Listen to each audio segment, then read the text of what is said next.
A greedy son thought he had outsmarted his old father and taken control of $1 million family empire in San Francisco. But just 3 weeks later, one shocking twist destroyed his arrogance and taught him a lesson he would never forget. This emotional story will show you why wisdom and respect are worth more than money. The fog rolled heavily through the streets San Francisco that night, wrapping the city in a cold silence that somehow made everything feel even more painful. From the large window inside my study room, I could barely see the glowing lights of the Golden Gate Bridge through the mist.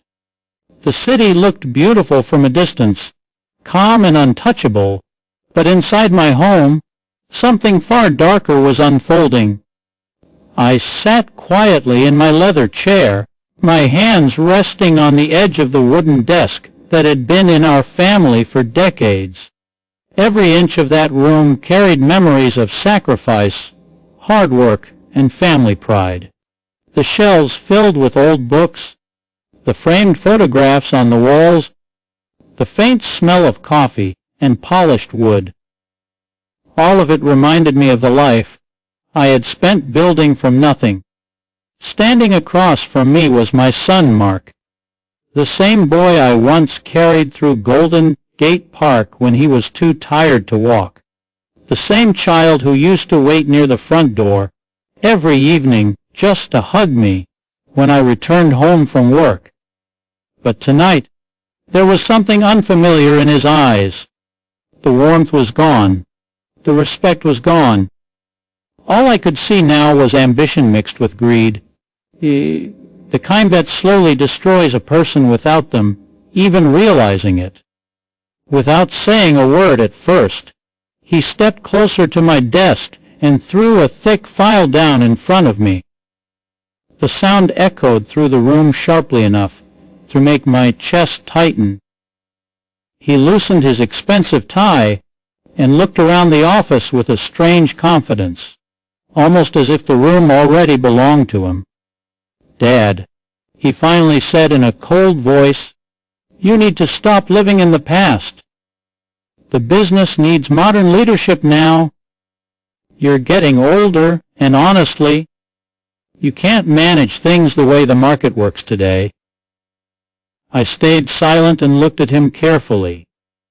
He continued speaking, pacing slowly across the room while the city lights flickered behind him.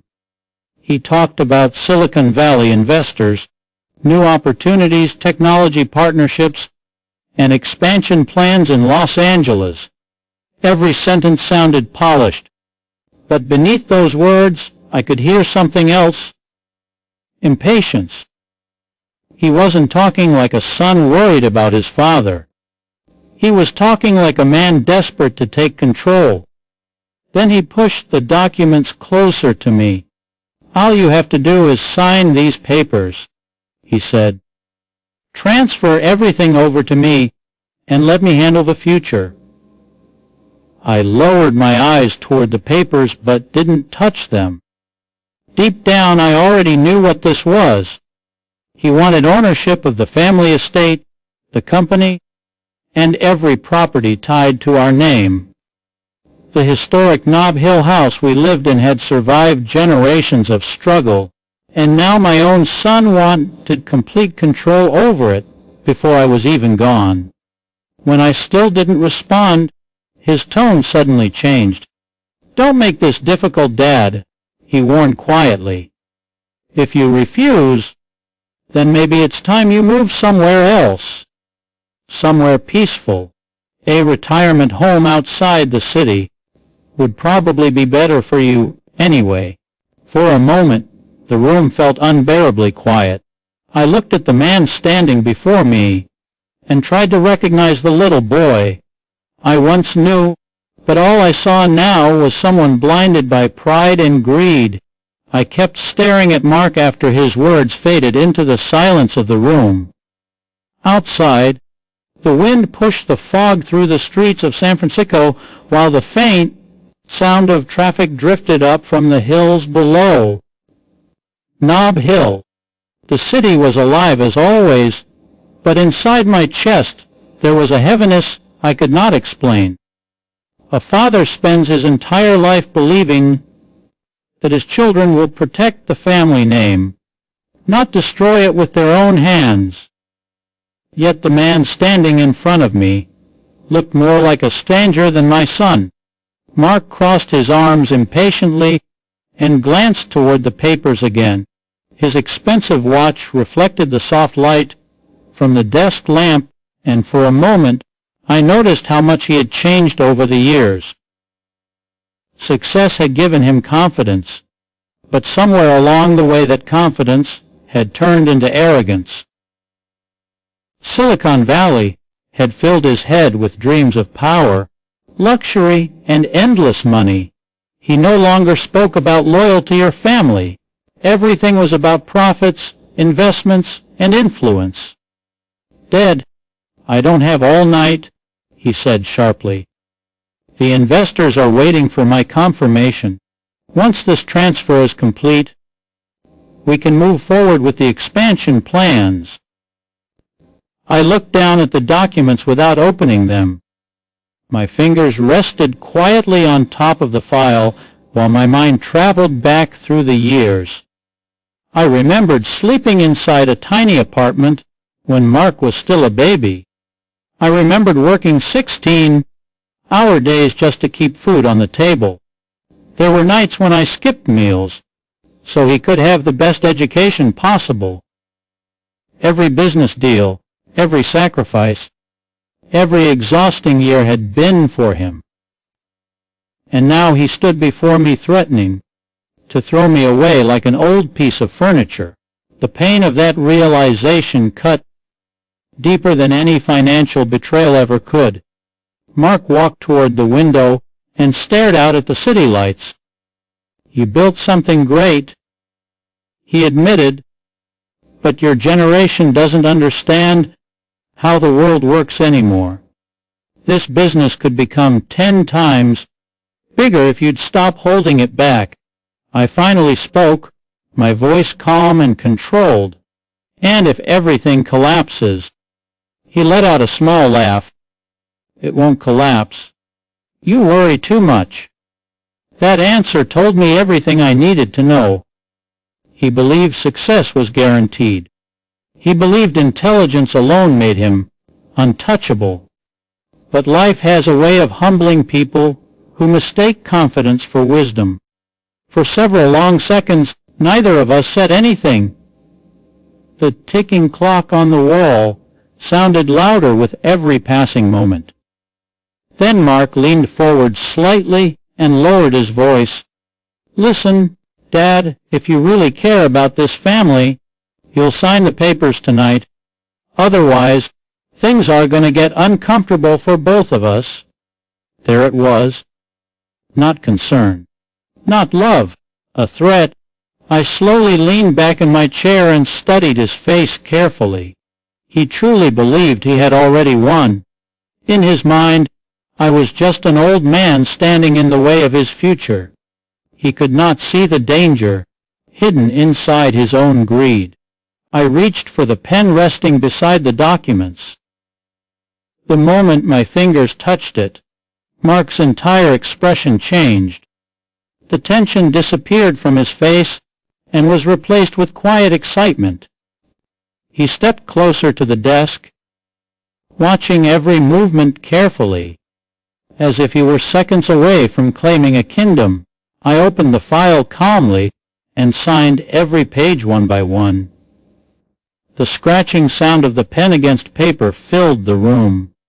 When I finally finished, I placed the pen down gently and slid the papers back toward him. Mark grabbed them quickly, unable to hide the victorious smile spreading across his face. It was the smile of a man who believed he had conquered everything. Without even thanking me, he closed the file, adjusted his suit jacket, and headed toward the door. Before leaving, he paused for only a second. "You'll see, Dad," he said confidently. "This is the beginning of something bigger. Then he walked out of the study without looking back, leaving me alone with the silence, the fog outside the window, and a truth he was still far too blind to understand. 3 weeks passed after Mark walked out of my study with those papers in his hands. During that time, the house became strangely quiet. The large halls of our Nob Hill home no longer echoed with conversation or footsteps. Most nights, I sat alone in my study with a cup of tea, watching the fog drift across San Francisco Bay while the city lights shimmered beneath the cold night sky. On the surface, everything seemed peaceful, but deep inside, I knew a storm was coming. I heard small updates about Mark through business contacts and mutual friends. He had already started acting like the undisputed owner of the company. Expensive parties, flashy dinners in Los Angeles, meetings with aggressive investors, and risky expansion plans became his new lifestyle. He surrounded himself with people who praised every decision he made because they wanted access to his money and influence. Young entrepreneurs called him a genius. Tech magazines started mentioning his name, and with every compliment, his ego grew larger. But wisdom and arrogance can never live together for long. That evening, rain tapped softly against the windows while I sat near the fireplace reading old financial reports. The clock had just passed 9 when I suddenly heard hurried footsteps moving through the hallway outside my study. A second later, the door swung open so hard it nearly struck the wall. I looked up slowly. It was Mark. But this was not the same confident man who had left this room 3 weeks earlier. His face was pale and exhausted. His expensive suit looked wrinkled and stained as if he had been wearing it for days. His hair was messy, and his eyes carried a fear I had never seen before. He stood frozen near the doorway for a moment, breathing heavily, unable to even speak properly. Then, without warning, he stumbled forward and collapsed onto his knees in front of me. "Dade, he whispered weakly. I placed my glasses down carefully and watched him in silence. He looked completely broken. "The investment failed," he finally said, his voice shaking. "Everything went wrong." I still said nothing.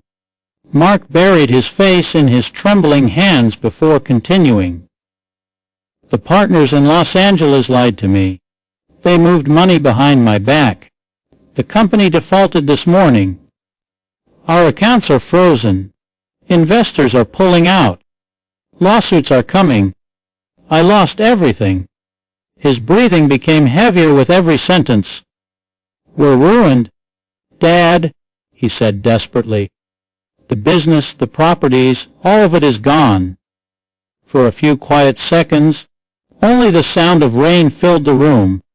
I slowly lifted my cup of tea and took a calm sip before answering him. "No, Mark," I said quietly, "we are not ruined. Only you are."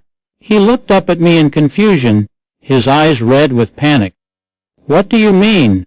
I leaned back in my chair calmly, while he stared at me, searching my face for answers. The confidence he once carried so proudly had completely disappeared now. All that remained was fear. "The papers you signed were never direct ownership transfers," I explained slowly. His expression froze instantly. "They were trust agreements prepared by some of the best attorneys in San Francisco."